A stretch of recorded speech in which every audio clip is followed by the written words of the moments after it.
Andrew Ocasio-Cortez says the guy is a racist, just straight out. Do you think that he's a racist straight out? I mean, how do you make sense of Donald Trump's policies and posture and rhetoric on these issues? I don't make sense of Donald Trump's rhetoric and postures on these issues. That's why I am where I am. And I've spoken out accordingly over the last 2 years. But do you think he's a racist? What's that? Do you think Donald Trump's a racist? I'm not going to call anybody a racist. I'm going to say I disagree with much of his rhetoric. I disagree with much of his tone.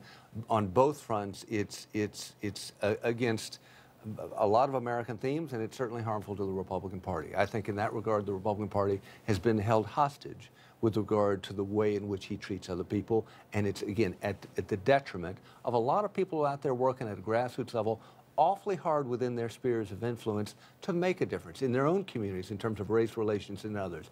If you look at the number of Republicans that came out in the tragedy of Charleston, where 9 people were gunned down in church, it wasn't just Democrats, it was Republicans and Democrats who came together as a community. I was there. And so I just say, is Steve King an outlier? Oftentimes the media grabs hold of outliers and runs with them to say that's what the party stands for, or what Donald Trump has said is what the party stands for. No, I'd go back to the grassroots activists, many of whom are doing real things within their communities to bring folks together. How do you see it? Look, when I was